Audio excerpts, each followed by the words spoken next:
Halo teman, selamat datang di channel yang satu ini. Hehehe, channel ini adalah berisi cerita tentang alur Donghua yang keren. Penasaran? Yuk segera langsung markiden, mari kita dengar. Tapi sebelum itu, jangan lupa like dan subscribe-nya ya. Battle Through to Heaven.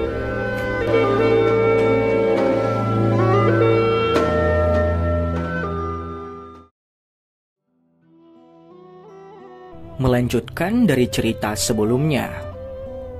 Tangan Xiaoyan dengan lembut menarik dopeng berwarna hitam itu. Tatapannya dengan lembut menyapu senyum kering di wajah Mo Tianxing. Nadanya tenang saat dia berbicara. "Pemimpin sekte Mo, bukankah kamu meremehkan Zong Breaking Pill?" ucap Xiaoyan. Mo Tianxing tidak bisa menahan senyum canggung ketika dia mendengar ini. Dia tahu bahwa Xiaoyan masih menyimpan dendam padanya tentang masalah itu di tempat lelang. Dengan senyum pahit dia berkata, "Tuan Yan Xiao, aku yang dulu juga tidak berdaya dengan cara ini. Masalah seperti itu biasanya dibahas dengan sesepuh di sekte. Mereka bersikeras bahwa hal yang disediakan oleh Ying San tua lebih cocok untuk sekte Kaisar Hitamku. Aku yang dulu tidak bisa memaksakan caraku sendiri," jawab kepala Mo. Xiaoyan tidak setuju dengan alasan Mo Tianxing.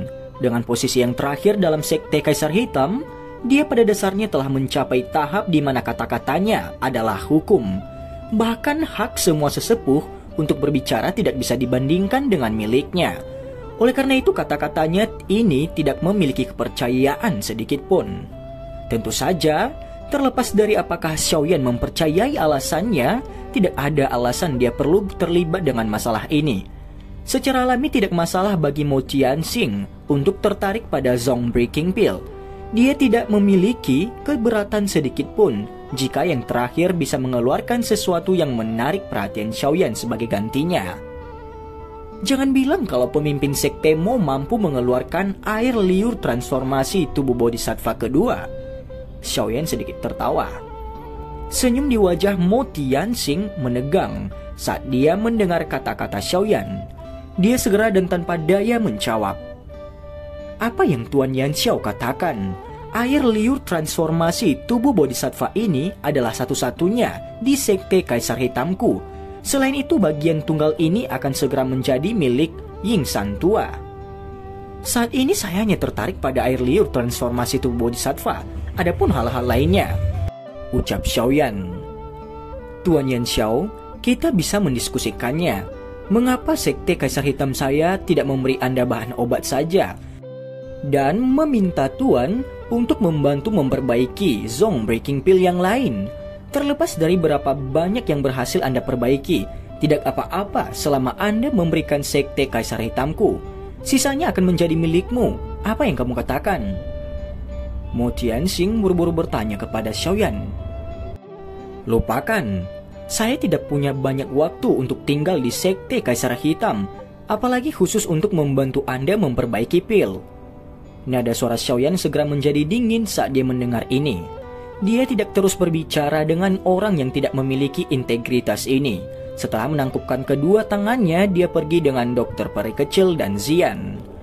Ekspresi Mo Tianxing berganti-ganti antara hijau dan putih saat dia menatap punggung kelompok Xiaoyan. Sesaat kemudian kesuraman akhirnya muncul di matanya. Tangannya membentur meja dengan keras, dengan angin kencang, dan meja itu pun hancur. "Pemimpin sekte, apakah dia tidak setuju?" Suara keras yang dipancarkan dari aula besar menyebabkan dua sosok manusia tergesa-gesa masuk dari belakang. Mereka adalah Qisan dan Moya. Saat ini kedua individu ini dengan hati-hati mempersiapkan pertanyaan mereka. Ekspresi Mo Tianxing gelap dan serius saat dia mengangguk. Dia dengan dingin berkata, "Orang ini benar-benar terlalu sombong. Sekte Kaisar Hitamku bersedia memberikan ramuan obat baginya untuk menyempurnakan Zong Breaking Pill. Tetapi pada akhirnya hanya menyuling satu pil Zong Breaking Pill. Dia akan memiliki segalanya untuk diraih, namun dia sebenarnya masih tidak puas. Semua anak muda yang memiliki beberapa kemampuan seperti ini, mereka semua terlalu sombong." Qisan dengan dingin tertawa. Ayah, apa yang harus kita lakukan sekarang? Jangan bilang kita tidak ingin Zong Breaking Pill itu. Moya mengerutkan kening dan berbicara dengan agak cemas. Dia tahu bahwa memiliki Zong Breaking Pill ini akan menguntungkannya. Ketika dia menerobos ke Las Do Huang di masa depan, dia mungkin harus mengandalkan benda ini. Oleh karena itu, dia segera menjadi agak cemas sekarang karena negosiasi telah gagal. Apa yang membuatmu sangat cemas? Jangan bilang kalau kamu ingin merebutnya. Wanita berpakaian putih di samping orang itu bukanlah seseorang yang mudah disinggung. Bahkan saya tidak memiliki keyakinan mutlak untuk mengalahkannya. Mo Tianxing menegur. Moya tidak berani mengucapkan kata-kata lain setelah dimarahi oleh Mo Tianxing. Namun kecemasan di hatinya tidak sedikit pun berkurang. Apa niat pemimpin sekte? Tanya Kisan. Mari kita tunggu dan perhatikan situasinya. Mereka datang jelas karena air liur transformasi tubuh Bodhisattva itu. Namun Ying San tua juga bukan orang biasa. Bukan tugas yang mudah untuk merebut sesuatu dari tangannya. Pada saat itu ketika wanita berpakaian putih itu dan dia bertarung sampai mereka berdua terluka, saya mungkin bisa turun tangan secara diam-diam. Beberapa rasa dingin kelam melintas di mata Mo Tianxing saat dia perlahan berbicara melanjutkan. Karena bocah kecil ini tidak mau menerima tawaran murah hati kita, dia seharusnya tidak menyalahkan diriku yang dulu karena kejam, ucap Mo Tianxing. Moya akhirnya menghela nafas lega di dalam hatinya setelah mendengar kata-kata ayahnya. Kecemburuan yang lebat melintas di matanya saat dia melirik ke tempat kelompok Xiaoyan menghilang. Senyum mengejek tetap ada di mulut Xiaoyan saat dia berjalan keluar dari aula Sekte Kaisar Hitam. Orang tua ini sebenarnya ingin dia secara khusus memperbaiki Zong Breaking Pill untuk mereka. Pemikiran seperti itu agak indah dan naif. Awalnya, Xiaoyan menyimpan dendam kepada orang tua ini yang telah memilih Ying San tua. Siapa yang menyangka bahwa orang tua ini benar-benar akan memikirkan metode ini untuk mendapatkan Zong Breaking Pill dari Xiaoyan. Bahan obat dari Zong Breaking Pill bukanlah hal yang dibutuhkan Xiaoyan dengan tergesa-gesa. Oleh karena itu dia tidak perlu tertinggal untuk bekerja untuk mereka. Selain itu, Xiaoyan menghargai apa yang disebut bahan obat itu. Dengan kemampuan khusus Zian untuk merasakan ramuan obat, bukanlah tugas yang sangat sulit baginya untuk menemukan lebih banyak lagi. Zong Breaking Pill terlalu berharga. Orang tua itu dengan jelas tahu di dalam hatinya bahwa dia tidak akan bisa mengeluarkan barang biasa untuk ditukar. Namun dia tidak mau mengambil beberapa barang yang terlalu berharga. Karena itu dia memilih metode seperti itu. Mungkin di dalam hatinya dia bahkan berpikir bahwa Anda telah mendapatkan keuntungan besar. Dokter pria kecil tersenyum dan berbicara setelah dia sepertinya merasakan senyum marah Xiaoyan. Tidak kusangka dia sebenarnya adalah seorang elit Douzong. Dia sangat pelit. Zian meringkuk mulut kecilnya dan berbicara dengan jijik. Bahan obat adalah hal yang paling tidak berharga di matanya. Selama dia pergi ke pegunungan yang dalam atau hutan tua, dia akan bisa menemukan beberapa bahan obat yang mengandung energi yang padat. Namun orang tua ini sebenarnya ingin menggunakan barang-barang ini yang sangat murah di matanya untuk ditukar dengan Zong Breaking Pill. Tidak heran mengapa dia membencinya. Xiaoyan dengan lembut menghembuskan nafas dan dengan kejam mengutuk. Bukankah semuanya akan baik-baik saja jika bajingan tua itu telah menukar air liur transformasi tubuh Bodhisattva denganku? Namun dia harus memainkan permainan ini, ucap Xiaoyan. Dokter pria kecil tersenyum ketika dia mendengar Xiaoyan mengutuk dengan cara ini. Tampaknya Xiaoyan memiliki dendam yang mendalam terhadap Mo Tianxing karena gagal memilih Zong Breaking Pill dalam pelelangan. Namun seseorang bisa memahaminya setelah beberapa pemikiran. Saat ini air liur transformasi tubuh Bodhisattva adalah sesuatu yang sekarang menjadi milik Ying San tua. Akan sangat sulit untuk merebutnya dari tangan seseorang elit Douzong. Tidak perlu khawatir, bagaimanapun ini bukan seolah-olah kita adalah satu-satunya yang menargetkan air liur transformasi tubuh Bodhisattva. Pada saat itu kita bisa menunggu yang lain menyerang lebih dulu dan mendapatkan keuntungan dari pertempuran mereka. Namun, sekarang kamu menolak Mo Tianxing. Sepertinya hati orang tua itu akan memiliki bercak. Oleh karena itu kita harus sedikit lebih berhati-hati terhadap mereka. Xiaoyan mengangguk samar, langkah kakinya baru saja keluar dari sekte Kaisar Hitam ketika sosok lelaki tua berambut abu-abu datang. Penampilannya menyebabkan mata Xiaoyan sedikit menyepit. Anehnya, orang itu adalah Ying San tua. Ying San tua masih memiliki wajah tanpa ekspresi. Matanya melirik acak saat melewati Xiaoyan. Meskipun tatapannya mengandung keganasan samar, ketika melihat dokter peri kecil, tubuhnya bergerak sebelum dengan anehnya bergegas ke sekte Kaisar Hitam. Xiaoyan akhirnya mengembuskan nafas dengan lembut setelah Ying San tua menghilang. Dia dengan lembut berkata, Ying San tua itu harusnya mengambil air liur transformasi tubuh bodhisattva, bukan? Dokter peri kecil mengangguk. Tangan putih Xiaoyan menarik dopengnya sedikit ke depan dan berkata dengan suara rendah, sepertinya dia berencana untuk pergi. Sepertinya banyak faksi yang mengawasinya dengan niat buruk akan menyerang saat dia meninggalkan kota Kaisar Hitam. Mata ungu keabu-abuan dari dokter peri kecil melihat. Dia tahu bahwa ada banyak sekali tatapan yang mengamati tempat ini dari luar sekte Kaisar Hitam. Sepertinya dalam beberapa menit, masalah Ying San tua yang muncul di sekte Kaisar Hitam akan dikirim ke telinga faksi-faksi itu. Xiaoyan mengangguk dengan lembut. Apa yang harus kita lakukan sekarang? Dokter peri kecil bertanya. Mata Xiaoyan berkedip, saat kemudian dia dengan lembut menghirup udara dan berkata dengan suara yang dalam. Ayo pergi dan cari saudara kedua dan tetua pertama Suqian. Jika kita mendapatkan bantuan mereka dalam apa yang akan kita lakukan, semuanya pasti akan jauh lebih mudah, ucap Xiaoyan. Lebih dari selusin sosok manusia duduk di aula besar di bagian selatan kota. Dari penampilan mereka secara mengejutkan adalah Xiaoli, penatua Suqian, dan yang lainnya. Saat ini mereka tidak tinggal di dalam paviliun Kaisar Hitam. Sebaliknya, mereka secara acak memesan seluruh kompleks di dalam kota sebagai tempat peristirahatan sementara. Apakah Anda punya berita tentang orang-orang dari Lembah Api Iblis? Xiaoli yang duduk di tempat pemimpin mengerutkan kening dan bertanya pada sesepuh dari gerbang Xiao. Pemimpin sekte, orang-orang dari Lembah Api Iblis telah meninggalkan kota Kaisar Hitam. Namun mereka belum melangkah jauh. Mereka berkemah di luar kota. Dari kelihatannya, mereka jelas menunggu Ying San tua.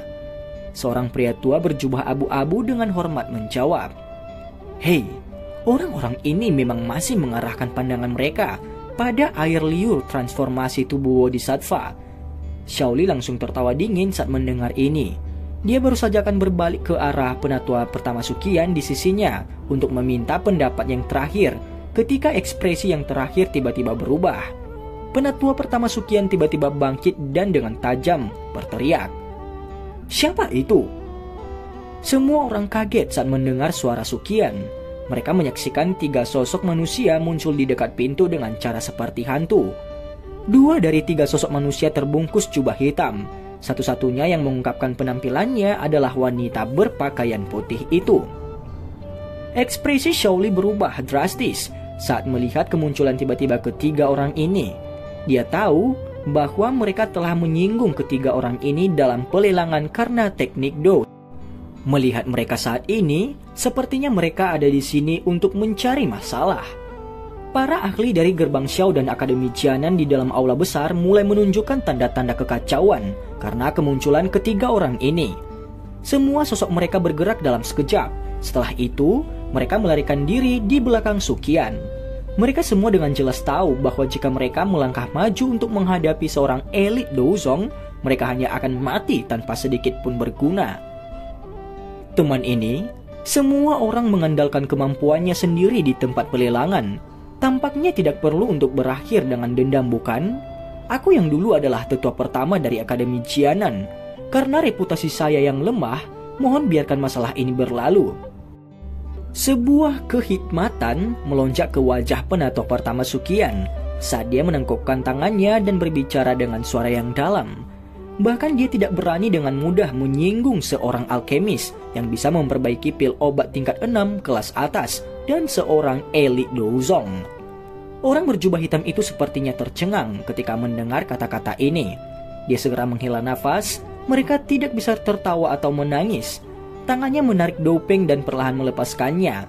Wajah yang akrab yang dipenuhi dengan ketidakberdayaan segera muncul di depan kelompok tertegun Shaoli. Tetua pertama, perkataanmu ini benar-benar serius. Semua orang di aula tercengang ketika mereka melihat wajah familiar yang dipenuhi dengan ekspresi tak berdaya. Segera, banyak teriakan tidak percaya dipancarkan dari Shaoli, penatua pertama Sukian dan beberapa lainnya. Saudara ketiga, Xiaoyan melepaskan dopeng hitam sepenuhnya dari kepalanya dan menyimpannya ke cincin penyimpanannya.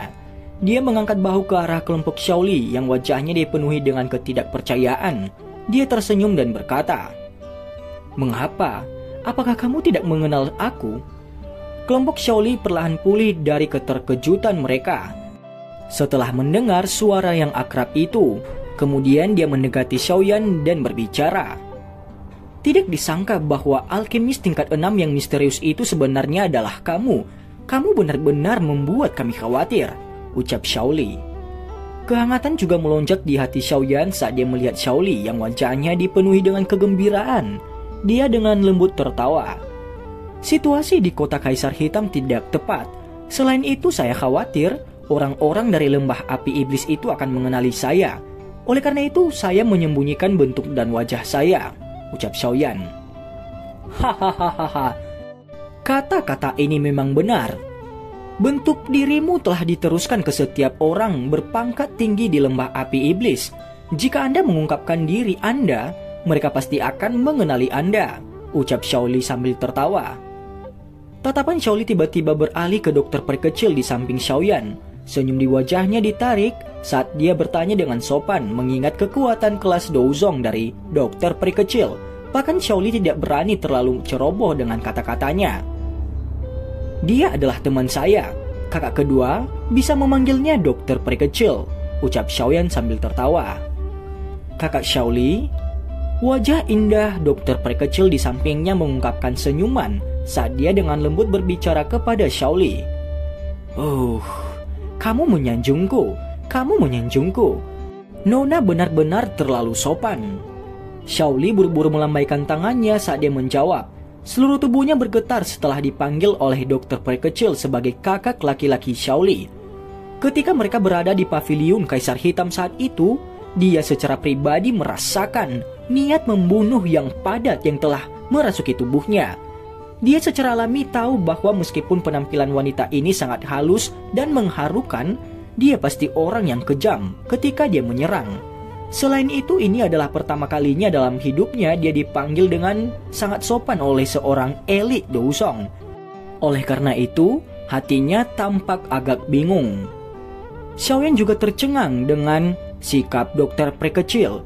Tatapannya sedikit terkejut saat dia meliriknya. Dia benar-benar memanggil seseorang dengan cara ini karena karakternya. Dokter peri kecil bertindak seolah-olah dia tidak melihat tatapan terkejut Xiaoyan, sementara senyuman tergantung di wajahnya. Dia tampak seperti gadis baik dari kota Kingsan saat itu. Dia tampak benar-benar tidak bersalah, menyebabkan seseorang merasa sangat tertarik padanya. Shaoli berbisik di dalam hatinya saat dia melihat kedua orang itu. Dia secara alami tahu bahwa wanita ini yang rambutnya seputih salju bersikap sopan kepadanya karena Xiaoyan. Oleh karena itu hatinya tertawa pahit. Apakah saudara ketiganya ini memiliki kedekatan yang besar dengan wanita? Apalagi wanita di sisinya bukanlah orang biasa. Medusa dari waktu terakhir juga merupakan seorang elit Douzong. Kali ini dokter peri kecil yang muncul entah dari mana sebenarnya adalah juga seorang elit Douzong yang bahkan ditakuti oleh penatua pertama Sukian. "Anak kecil, kamu benar-benar tahu bagaimana cara kembali ke wilayah sudut hitam." Sementara Shaoli menghela nafas di dalam hatinya tentang bagaimana Xiaoyan memiliki kedekatan yang begitu besar dengan wanita, penatua pertama Sukian juga telah pulih dari keterkejutannya. Dia maju 2 langkah ke depan dan berbicara. Xiaoyan tersenyum malu saat dia mendengar ini. Dia buru-buru berkata, "Tetua pertama, maafkan saya. Awalnya saya seharusnya melakukan perjalanan lebih awal, tetapi saya melakukan retret selama setahun untuk menerobos ke kelas Do Huang yang akhirnya menunda perjalanan ini," ucap Xiaoyan. Anda telah berhasil menembus kelas Do Huang? Xiaoli langsung tertegun saat mendengar kata-kata Xiaoyan. Dia bertanya dengan suara terkejut, meskipun dia tahu bahwa Xiaoyan sudah berada di puncak kelas Do Huang ketika dia pergi saat itu. Cukup sulit untuk menembus penghalang ini. Beberapa orang bahkan tetap berada di puncak kelas Do Huang sepanjang hidup mereka. Namun Xiaoyan mampu menembus penghalang dalam waktu 1 tahun. Kecepatan ini secara alami dianggap sangat menakutkan. Mata Suqian di samping juga sedikit terkejut. Dari kemampuan Xiaoyan untuk memperbaiki pil obat tingkat 6, dia telah menebak bahwa Xiaoyan mungkin telah menembus penghalang itu. Namun hatinya masih sangat terkejut setelah mendengar orang tersebut mengatakannya dengan lantang. Kecepatan pelatihan semacam ini dapat dianggap pada puncak yang dilihat Suqian setelah bertahun-tahun. Aku hanya beruntung. Xiaoyan sedikit tersenyum. Orang-orang yang hadir adalah orang-orang yang bisa dia percayai. Oleh karena itu dia secara alami tidak akan menyembunyikan sesuatu dengan sengaja. Hahaha, anak kecil, kamu melakukannya dengan sangat baik. Penglihatan ayah sangat berbeda. Sejak awal, dia tahu bahwa Anda bukanlah orang biasa. Xiaoli tertawa terbahak-bahak. Kegembiraannya bahkan lebih besar daripada jika dia berhasil melewati kelas Do Huang. Beberapa kesedihan melintas di mata Xiaoyan tanpa meninggalkan jejak saat dia mendengar Xiaoli menyebut nama ayah mereka. Ini segera menghilang saat Xiaoyan tersenyum dan berkata, "Alasan utama saya mengungkapkan diri saya adalah untuk meminta bantuan saudara laki-laki kedua dan penatua pertama Suqian," ucap Xiaoyan. "Hai, kita satu keluarga. Kenapa kamu minta tolong? Anda adalah kepala gerbang Xiao dan memiliki wewenang untuk menggerakkan semua orang di faksi." Xiaoli meringkuk saat mendengar ini. Dia segera menoleh ke 10 lebih dari ahli gerbang Xiao dan berteriak, "Ini adalah saudara ketiga saya, kepala suku yang kalian semua telah dengar. Kenapa kamu tidak menyapanya?" ucap Xiaoli. Lebih dari 10 orang ahli dari gerbang Xiao yang tidak biasa segera berlutut dengan satu lutut di tanah setelah mendengar teriakan Xiaoli. Mereka dengan hormat berkata, "Para bawahan ini menyapa ketua." Para ahli dari gerbang Xiao tidak ragu-ragu sedikit pun ketika mereka berlutut. Mereka secara alami merasakan kegembiraan yang luar biasa dengan status yang diungkapkan Xiaoyan. Mereka mungkin tidak yakin dengan kekuatan Xiaoyan, namun menjadi alkemis tingkat 6 saja sudah cukup untuk membuat hati mereka dipenuhi dengan kegembiraan. Xiaoyan tersenyum saat melihat para ahli dari gerbang Xiao yang telah berlutut. Dia segera melambaikan lengan bajunya dengan lembut. Energi berfluktuasi dan angin sepoi-sepoi mengangkat semua orang. Dia tersenyum dan berkata, "Semua orang di sini adalah saudara dari gerbang Xiao. Tidak perlu bersikap sopan. Kita bisa melupakan semua ritual yang tidak perlu ini," ucap Xiaoyan. Hati para ahli dari gerbang Xiao ini menggigil ketika mereka merasa Xiaoyan dengan mudah mengangkatnya hanya dengan mengangkat tangannya saja. Mereka tidak lagi memiliki keraguan sedikit pun tentang kekuatan Xiaoyan di hati mereka. Anggota gerbang Xiao akan menunjukkan kepercayaan diri yang lebih besar saat berjalan keluar dengan kepala suku yang begitu kuat. Xiaoyan berjalan ke aula setelah mengangkat semua orang. Setelah itu dia begitu saja duduk di kursi di samping meja. Dokter peri kecil dan Zian juga mengikutinya dan duduk. Yang terakhir menurunkan jubah hitamnya. Sutra seperti rambut berwarna ungu digulung saat dia membuka mulutnya dan tersenyum kepada wajah tertegun dari penatua pertama Suqian. Kamu sebenarnya juga mengikutinya kembali?" Penatua pertama Suqian berbicara tanpa daya setelah melihat bahwa orang berjubah hitam terakhir sebenarnya adalah Zian. Dia merasa tidak bisa tertawa atau menangis. Zian juga memiliki kekuatan Do Huang. Selain beberapa elit Do Zong, dia bisa berjalan di wilayah sudut hitam ini tanpa rasa takut. Suqian kaget saat dia mendengar ini. Tatapannya segera menyapu Zian dengan keterkejutan saat dia berkata, "Gadis ini benar-benar telah menerobos ke kelas Do Huang." Zian segera melambaikan tangan kecilnya. Merasa senang saat melihat keterkejutan di wajah Suqian, dia berkata, "Orang tua, Saya mengatakan bahwa menjebak saya di akademi dalam saat itu jelas merupakan bentuk bahaya bagi saya. Jika Anda membiarkan saya keluar lebih awal, saya mungkin sudah menjadi seorang elit Douzong sekarang, ucap Zian. Jangan membantah diriku yang dulu. Jika saya tidak membuat Anda mengikuti Xiaoyan, saya tidak akan tahu apakah Anda telah dijual oleh seseorang. Apa Douzong? Sukian menggelengkan kepalanya saat dia menjawab dan merasa tidak bisa tertawa atau menangis. Alis halus Zian menjadi vertikal saat mendengar kata-kata Sukian. Dia akan menjadi liar ketika telapak tangan Xiaoyan diletakkan di atas kepalanya yang kecil, menekannya ke kursinya dan diam. Zian dengan tidak senang menggelengkan kepalanya setelah Xiaoyan menekannya. Dia merasa sangat putus asa saat dia berbaring di atas meja. Matanya dengan kejam menatap penatua Sukian yang tersenyum. Sepertinya hanya kamu yang bisa mengendalikan gadis nakal ini. Saya mengalami saat-saat yang jauh lebih tenang setelah dia meninggalkan Akademi Dalam. Akademi Dalam juga tidak perlu lagi mengkhawatirkan kapan akan kehilangan sejumlah besar bahan obat. Sukian tertawa pelan setelah melihat Zian ditahan oleh Xiaoyan. Dia segera seperti teringat sesuatu saat dia menatap Xiaoyan dan berkata, "Oh ya, karena Anda telah datang ke wilayah sudut hitam, kamu harus segera kembali dan mengisi api hati di menara pemurnian Ki Api Langit. Setengah tahun yang lalu efeknya telah menghilang," ucap penatua pertama. Xiaoyan dengan canggung mengangguk saat mendengar ini. Dia buru-buru berkata, "Tetua pertama, yakinlah bahwa saya akan kembali ke Akademi Dalam untuk mengisi api hati setelah masalah ini selesai," ucap Xiaoyan. Melihat ini, Sukian mendengus dan mengeluarkan gulungan merah cerah dari cincin penyimpanannya. Dia melemparkannya ke Xiaoyan dan berkata, "Ambil ini. Ini adalah teknik penggaris Dou Skill yang dibeli saudara keduamu untuk Anda dalam pelelangan. Dia benar-benar bersedia menyinggung seorang elit Douzong karena ini." Tatapannya beralih ke dokter peri kecil di sisi Xiaoyan ketika dia berbicara sampai saat ini. Dia juga bergumam di dalam hatinya, mempertanyakan mengapa teman wanita di sisi Xiaoyan selalu memiliki kekuatan yang menakutkan. Xiaoyan menerima gulungan berwarna merah cerah itu dan merasakan sedikit kehangatan. Perasaan hangat mengalir ke dalam hatinya. Saat itu Xiaoli tidak mengetahui identitas mereka. Meskipun demikian, dia berani melelang teknik Dou Skill penguasa ini. Xiaoli bermaksud untuk meningkatkan kekuatan Xiaoyan sedikit. Kasih sayang ini adalah dari saudara yang berhubungan darah dengannya. Jangan tergerak untuk apa-apa. Anda adalah orang paling berharga di klan Xiao kami. Kakak laki-laki berkata bahwa semua orang bisa mati kecuali kamu.